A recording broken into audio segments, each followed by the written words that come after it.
Mais uma vez estamos aqui para dar continuidade à compreensão e ao estudo da Santa Missa. E no vídeo de hoje nós temos o nosso interesse voltado à liturgia da palavra. Nós já caminhamos numa introdução, nós já vimos também os ritos iniciais e chegamos agora ao momento onde Deus nos fala de uma forma mais direta pela palavra de Deus, pela Sagrada Escritura. Santo Agostinho já dizia lá no seu tempo que existe uma igualdade entre a liturgia da palavra e a liturgia eucarística. E há até hoje pessoas que discutem a importância de um maior que a outra, mas Santo Agostinho já definiu essa igualdade existente entre a liturgia da palavra e a liturgia eucarística. Mas nos detenhamos à liturgia da palavra. Como o próprio nome dessa parte da Santa Missa nos diz, é onde nós voltamos o nosso olhar, nos dirigimos para a escuta da palavra. Deus não fala aos nossos olhos, Deus não fala diretamente às nossas mentes, mas Ele quer passar pelos nossos ouvidos para entrar em nosso coração. E a liturgia da palavra ela é dividida em algumas partes. Se nós observarmos a Santa Missa, nós temos uma pequena munição que diz acerca do que será falado na liturgia da palavra, o que dá uma introdução à temática da liturgia do dia. A primeira leitura, constante e frequente em todas as missas, sempre nos domingos e solenidades, ela é retirada do Antigo Testamento, para mostrar justamente que existe um vínculo entre o que diziam antes de Jesus Cristo e o que nos disse Jesus Cristo. Nos sábados e nos domingos ainda nós temos uma segunda leitura. E essa segunda leitura, quando ela é existente, nos domingos, solenidades, repetimos, ela sempre é tirada do Novo Testamento. Por quê? Justamente para mostrar que tudo isso converge a uma unidade no próprio Cristo. Antigamente, existia-se a tradição de colocar isso em uma forma visual. Então, na escolha dos leitores, se escolhia alguém mais de idade para proclamar uma leitura do Antigo Testamento e alguém mais jovem para proclamar a leitura do Novo Testamento e mostrar essa diferença aos nossos olhos. Mas, a aqueles que observam de longe, nós já vemos que todas as leituras convergem para a nossa salvação, que é Jesus Cristo. No intervalo, no meio, entre a primeira e a segunda leitura, existe algo, um canto chamado Salmo Responsorial. Ele muitas vezes é cantado, outras vezes lido, mas os salmos são compostos e foram compostos na época onde esses livros foram escritos como cânticos que expressavam a vontade de um povo, manifestavam a alegria, outras vezes tristeza, muitas vezes súplicas e pedidos de um povo. E nós colocamos o salmo na liturgia para falar a Deus. Se chama Salmo Responsorial. É uma resposta.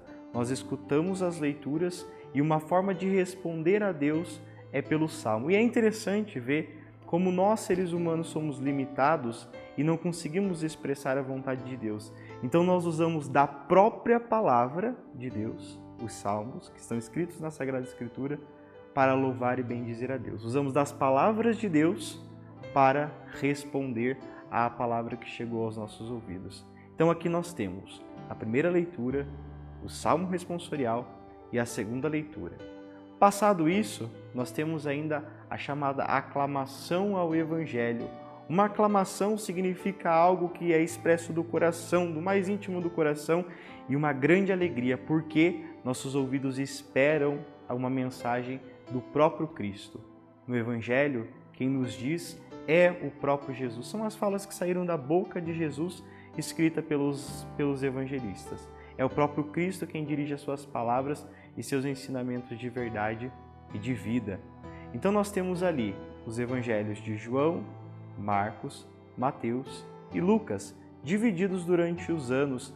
Nós costumamos dividir o ano litúrgico, e isso seria ainda mais um motivo para estudar a nossa Santa e Sagrada Liturgia, o ano A, o ano B e o ano C, onde nós colocamos cada evangelista protagonizando um ano todo, para que nós nos desfrutemos e nos deliciemos com as palavras de cada evangelista. E além disso, claro, São João, que apesar de ter escrito o evangelho muito depois dos outros evangelistas, enriquece a nossa liturgia nas solenidades e nos domingos mais festivos do ano litúrgico. Passado isso, palavra escutada é também palavra meditada. É a palavra de Deus colocada na nossa realidade, na realidade de um povo. Aí o padre pede para que o povo, em atitude de escuta, sente, para que ele explique as Escrituras.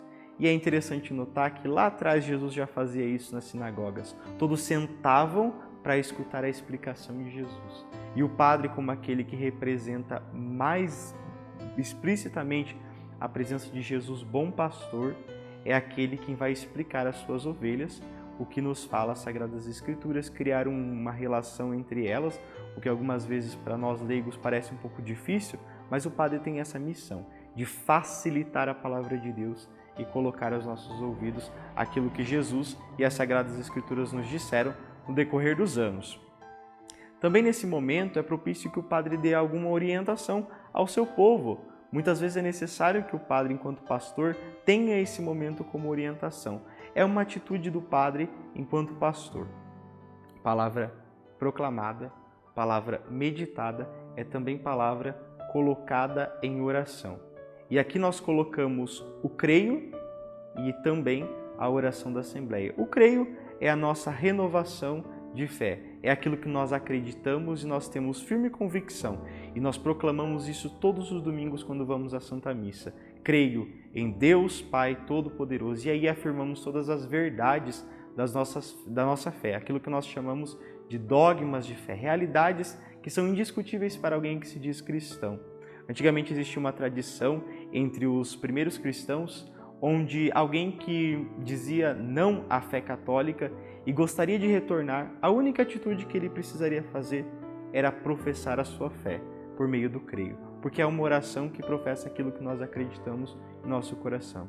E para finalizar esses ritos do momento da liturgia da palavra, nós temos a oração da Assembleia, que é a palavra colocada em oração. Nada mais justo e digno que uma pessoa da Assembleia saia do seu banco e suba até o presbitério para que de lá professe o anseio de cada povo, de cada pessoa do povo da Assembleia que está no banco. É a palavra colocada em oração, o reflexo da palavra que ecoa e se faz oração na boca do povo de Deus. Nada mais justo que essas orações sejam elas do anseio do povo. Então é interessante nesse momento colocar alguém que sofre da comunidade, alguém que passa por alguma dificuldade, da realidade. Lembremos que a liturgia é uma liturgia daquele povo, daquele lugar. Apesar de universal, a liturgia é para aquela assembleia que se reúne para rezar pelas intenções de quem está ali, aqueles corações aflitos. E nesse sentido, nesse espírito de palavra de Deus, nós terminamos mais um dia da nossa formação sobre Santa Missa. No próximo, nós estudaremos um pouco sobre a liturgia eucarística.